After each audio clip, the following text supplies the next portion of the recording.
저는 독일에서 이게 사약이나 이런 분야를 갖다 공부하는 건 아니고 공학 분야, 노동자 안전과 건강보호 이 분야를 갖다 독일에서 전공을 했습니다. 또 독일 출산율 관련해 가지고 이 분야는 이제 처음 원고를 갖다 쓰는 그 초보자라고 말씀을 미리 드리겠습니다. 대체적으로 그 순서를 독일 출산율 추이에서 인구 중 취업자 분포라든가 독일의 출산율 추이, 출산율에 대한 정책적 조치 내지는 정책적 조치로선 가정 형태 분석이라든가 일과 가정 양립이라든가 이민 정책 또 출산율 제고를 위한 그 법정 이제 법령이라든가 이런 것을 갖다 간략하게 좀 훑어보고 마지막으로 시사점을 갖다 좀 제안하는 그런 순서로 다 그 원고를 구성을 했습니다. 독일의 그 2022년도 총 인구는 약 8,300여만 명이 되겠습니다. 이 중에 이제 취업자는 51.2%라고 통계는 그 가리키고 있습니다. 취업자를 보면은 취업자가 그 60세 이상의 취업자 인구 중에서 취업자 분포는 한 63% 정도가 됩니다. 그 다음에 가장 많은 취업자 분포를 나타내고 있는 건 45세에서 50대. 이때는 가장 인구 중에서 87.8%로서 가장 많은 취업률을 갖다 나타내고 있습니다. 가장 낮은 취업률은 15세에서 20세 미만 이쪽 계층에서 이쪽 연령대에서 한 28% 정도의 취업률을 갖다 나타내고 있습니다. 그 다음에 출산율 추이를 갖다 보면은 1901년도에게는 그 4.17명 학교 출산율이 되겠습니다. 이 되고 25년쯤 되면 2.48, 35년에는 2.08.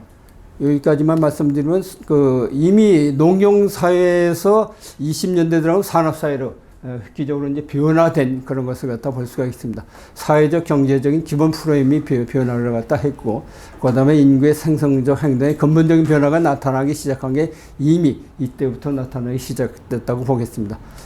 그 다음에 2차 세계대전 이후, 2차 세계대전 때 통계는 제대로 나온 게 없습니다. 베이비 부모 시대는 이제 요 시대를 보면은 이때는 2%대, 2.1, 2.5, 요 때를 갖다가 베이비 부모 시대의 출생률이라고 보겠습니다.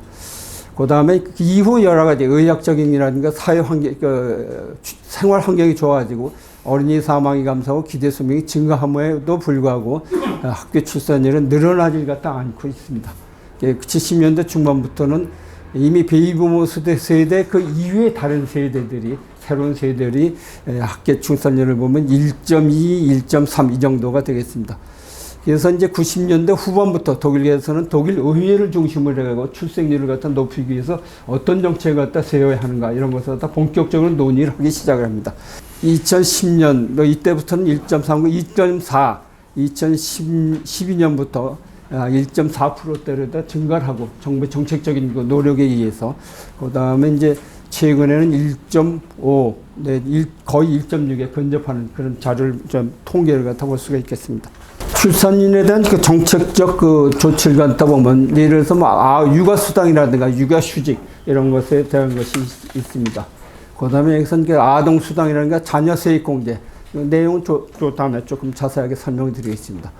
그 다음에 일가정양립과에서 어린이 돌봄 서비스 확대라든가 그 다음에 유효한 근무 모델, 단시간 근로라든가 재택근무라든가 이런 것들이 있고, 그 다음에 세금 감면 적재, 여기서 배우자 분할이라는 것이 있는데, 이것은 뭐냐면 자녀를 가진 그 부부가 서로 밥벌이를 할 때, 서로 그 직업을 가졌을 때, 뭐냐면 소득이 적은 그 파트너에만 소득세를 매기고, 소득이 큰 파트너에 대해서 소득세를 안 매기는 그런 정책을 하고 있습니다. 상당히 그게 기적인 거죠. 우리는 양쪽 다 이제 소득세를 매기는데 독일 같은 경우에 자녀를 있는 경우에는 한쪽이 소득이 적은 쪽에만 소득세를 매기니까 상대적으로 뭐냐면 가정에서 가용 그 돈이 그만큼 늘어나는 게 되겠죠. 이민 정책은 이제 외국인 인력을 갖다 받아들여 가지고 좀 더 인구를 갖다 늘리면서 또 부족한 숙련 인력을 갖다가 계속해서 유지 보존하자 하는 그런 정책이 되겠습니다. 예, 그다음에 또 이제 연방 아동수당법이라든가 연방유공의 육아휴직법, 아동청소년 복지법이라든가 모성보호법 이런 것들이 있는데 뒤에 상세하게 좀 설명을 올리겠습니다. 그다음에 가정 형태의 분석을 보면은 결혼 여부에 따른 가정 형태, 미성년자, 그 18세 미만의 미성년자 자녀를 둔 가정이 총 한 800만 가정이 되겠습니다. 이 중에서 이민자 배경을 가진, 그러니까 부모 중에서 어느 한쪽이 외국에서 이제 이입된, 독일에서 태어나지 않고 외국에서 들어온 그 가정이 한 35% 정도가 됩니다. 그래서 결혼 부부 가정이 독일에서 70%, 동거 가정이 11%, 그 다음에 한부모 가정, 그러니까 뭐냐면 모친이라든가 부친이 애를 키우는 이런 한부모 가정이 19%나 된다. 굉장히 많은 퍼센트가 되겠죠. 그 다음에 좀 제가 이제 관심이 있어서 이 분야를 갖다 조금 얘기를 했습니다. 무지개 가정이라는 게 있어. 도대체 무지개 가족이 뭔가.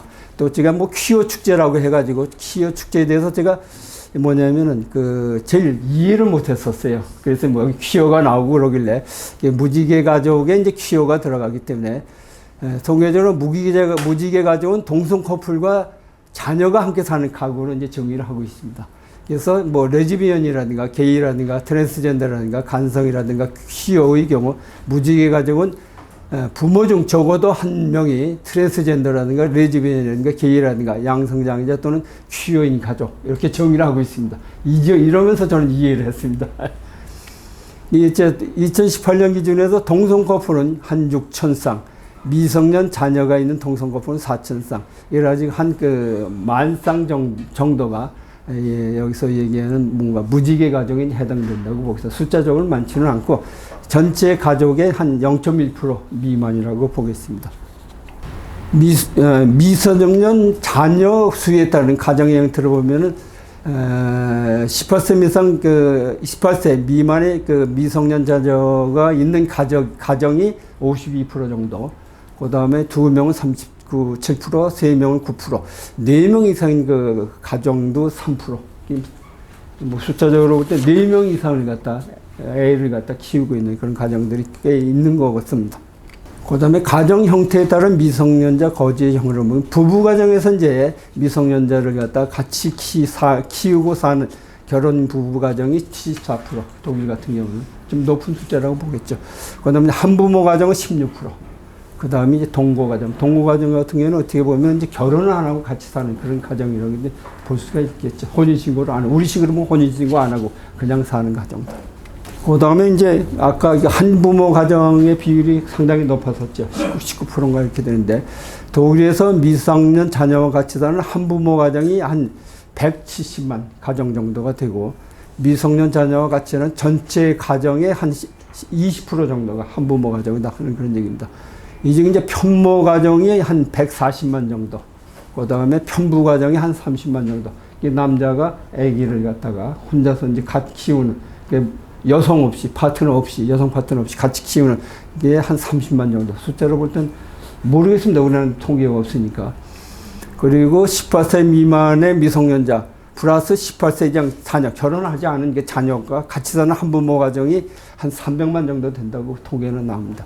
이 중에서 이제 편모 가정이 240만 가정, 편부 가정이 58만 가정 이렇게 되어 있습니다.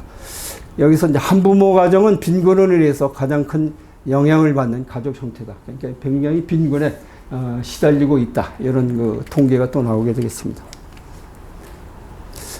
네, 대체적으로 소득군을 갖다가 취약계층인 월소득 1,500유로 이하, 우리가 천연금 한 220만 원 정도, 지금 1유로를 갖다 1,500원 정도로 봤을 때 220만 원 정도. 그 다음에 1,500에서 2,500유로 사이, 2,500에서 4,500유로. 그 다음에 소득이 이제 상위 계층인 4,500유로, 월소득이. 이렇게 놓고 봤을 때 부부 가정인 경우들이 대체적으로 소득이 높고, 부부가정들. 그 다음에 동거가정도 비교적 소득이 높은 수준이 되겠습니다. 또 결혼하고 사는 경우도 상당히 이제 소득이 좀 높은 층에 들어가고, 한부모 가정 같은 경우는 대체적으로 편부 가정을 갖다 보면은 1,500유로 미만, 아주 극빈층이라고 보겠죠. 극빈층이 5.6%, 편모 가정은 한 20% 정도. 그러니까 편모 가정의 극빈층이 굉장히 몰려 있다. 그 다음에 4,500유로 이상, 우리로 보면 한 700만 원 정도 되는 소득일 텐데, 여기 보면 이제 편부 가정이 한 24.3%, 편부가정도 소득이 좀 이게 높고, 여기서 편부가정은 상대적으로 4,500유로 이상 되는 경우가 8.2%밖에 안 되는 그런 상황이 되겠습니다. 그 다음에 이제 미성년 자녀 수에 따른 15세에서 64세 어머니의 취업률을 갖다 이렇게 봤을 때, 요거는 유럽연합 28개국이 되겠습니다. 독일 같은 경우 자녀가 없는 여성, 15세에서 64세의 그 여성들 같은 경우 자녀가 없는 경우는 대부분의 경우 뭐냐면 취업을 갖다 78%가 하고 있습니다. 유럽연합 중에서 두 번째로 이제 높은 건데, 첫째는 뭐 에스토니아라는 국가가 자녀가 없는 경우 취업률이 독일보다 높다고 합니다. 여기는 나와 있지는 않은데, 그 다음에 그 독일 같은 경우 그 자녀가 3명 이상 있는 경우에는 대체적으로 그 여성의 취업이 54%가 상대적으로 유럽연합 평균보다는 떨어진다는 그런 통계가 좀 나타나고 있습니다. 그 다음에 18세 미만은 가정 형태, 18세 미만 미성년자를 둔 가정 중 이민자 배경이 있는데, 이민자 배경이라는 적어도 부모 중 한 명이 외국에서 태어나서 독일에 와서 결혼을 했던가 동거를 들어가면서 사는 그런 경우가 되겠습니다. 이민자 배경이 있는 가정 같은 경우는 결혼 부부 가정이 이민자 배경이 없는 가정보다 결혼 부부 가정이 더 퍼센티지가 높습니다. 그 다음에 이민자 배경이 없는 순수한 그 독일인들끼리 결혼한 경우에서는 동거 가정이라든가 한부모 가정이 이민자 배경이 있는 그런 그 가정보다는 더 동거 가정이라든가 한부모 가정이 더 많은 그런 그 통계를 나타내고 있습니다. 그 다음에 4명 이상의 자녀를 둔 가족의 65%가 이민자 배경이 있다. 여기서 보면 결과적으로 볼 때 이제 이민 둘 중에 하나, 부부 중에 어느 한쪽이든 양쪽이든 외국에서 태어나가지고 독일로 이입된 그런 경우가 4명 이상의 그 자녀를 갖는 경우가 이제 3분의 2이다. 그러니까 이게 주로 이제 외국에서 들어와서 독일에서 결혼을 독일어로 했던 외국인끼리 했던 그 경우들이 애를 갖다가 다자녀가 많다, 이런 얘기가 되겠습니다. 그래서 3명 이상의 자녀를 가진 확률이 이민자 배경을 가진 여성이 이민자 배경이 없는 여성보다 4명 이상의 자녀를 가질 확률이 높다. 또한 1965년에서 74년 사이에 태어난 여성 중 3명 이상 자녀를 갖다 가진 그 숫자들을 보니까 이민자 배경을 가진 여성이 28%를 차지하는 반면에 이민자 배경이 없는 순수한 그 독일 남자, 여자하고 결혼한 경우 14%밖에 안 된다. 그러니까 이 통계는 결국 이민자 배경을 갖다 가진 그런 경우가 다자녀를 갖다 갖는다 하는 그런 얘기가 되겠습니다. 또 서로 사는 그 세대 간의 조정효과에서 3명 이상의 자녀를 가질 가능성이, 그래서 1세대 이주민, 2세대 이주민 이렇게 봤을 때 막 이입돼 가지고 왔던 1세대 이주민이 다자녀를 가질 가능성이 훨씬 더 높다. 2세대라는 건 일단 독일에서 정착한 1세대에서 태어난 2세대가 상대적으로 1세대 이주민보다는 다자녀를 가질 확률이 적다, 이런 얘기가 되겠습니다. 요거는 좀 복잡한데 한두 가지만 이제 말씀을 갖다 드리겠습니다. 올가 페치라는 그 사람이 그 자세하게 분석을 하고 다년간 분석을 한 그 중에서 일부를 갖다 발췌를 해야 돼. 그 논문에서 일부를 발췌해서 이것을 한 겁니다. 여기 맨 밑에 그 비교는 안 했지만 독일 여성하고 외국인 여성이 합쳐서 아이를 낳은 숫자입니다. 이게 좀 흐리긴 하지만 2012년, 13년, 14년, 15년, 16년 해가지고 여기에서 결과적으로 보면 그 2012년에 아이를 67만여 명이 새로 낳았는데 그 중에서 외국인 그 여성이 출산한 어린이 숫자를 갖다가 비교를 하니까 2012년에는 그 17% 정도였는데 2018년에는 17.6%, 2014년에는 18.3%, 2019년에는 22.1%, 2016년에는 23.3%. 결국은 그 생생 출생아 중에서 전체 숫자를 비교했을 때 외국인 여성이 출생하는 그 비율이 17%에서 2012년 17%에서 2016년 23%까지 이렇게 증가를 하고 있습니다. 어쨌든 외국인 그 여성이 독일에 이입해 가지고 출생하는 신생아를 출생하는 경우가 많다, 이런 얘기가 되겠습니다. 여기서 이제 그 관련 그 지원 법령을 보면 소득세법 및 아동수당법이라고 있습니다. 아동소득세법 26조에는 독일 내 거주 또는 거소가 있는 자라든가 거소가 없는 경우는 소득세 부과 의무가 있는 사람들이 대상이 되고 0세부터 18세까지 모든 아동에게 월 250유로를 줍니다. 그러니까 4명이 나면은 1000유로가 되는 거죠.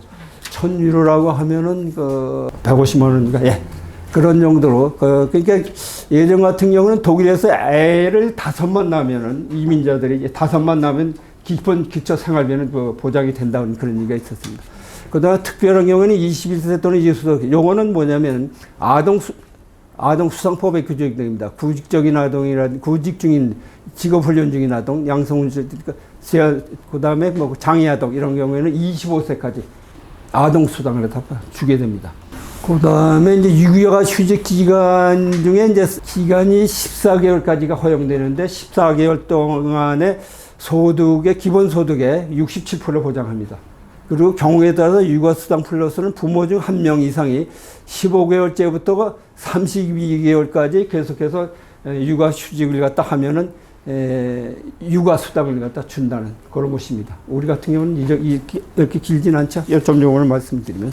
그 다음에 모성보호법에서 임신 및 수유 여성에 대한 것이라든가 이게 대해서 노동시간 관련이라든가 아니 사업장 건강보호 관련이라든가 이런 것에 대한 것이 상세하게 명시가 되어져 있습니다. 그 다음에 마지막으로 한 가지 또 그 혜택이나 이런 걸 보면 의료보험법입니다. 의료보험법 45조에 자녀 돌봄 그 상병성에서 어린이들이 이제 12세 미만의 어린이가 아팠을 때 부모가 뭐냐면 쉴 수가 있고 부부 중에서 한쪽이 연간 10일을 쉴 수가 있고 편부모인 경우에는 연간 20일을 쉴 수가 있고 이 경우에는 상병수당이 나옵니다. 그 다음에 자녀가 2명의 성인 부부 중 1인이 최대 25일 1년간 부부 합산 연간 50일을 갖다가 의료보험에서 상병수당을 쉴 수 있다 이런 얘기입니다. 그래서 마지막으로 아직까지 쭉 말씀드린 독일에서 여러 가지 정책적인 수단이라든가 이런 수당이 우리나라도 일부 도입되어 있는데 그 혜택이라는 것이 그렇게 많지 못하고 기간이 길지 못하고 그래서 그런 것을 혜택의 확대를 갖다 좀 하고 기간도 좀 늘리고 그러자. 그리고 우리나라에 없는 그런 제도를 갖다가 좀 도입을 해서 좀 이렇게 독일과 같이 출산율을 갖다 좀 높이고 그런 정책을 세우자 하는 그런 이야기입니다. 예, 이상 마치겠습니다. 예.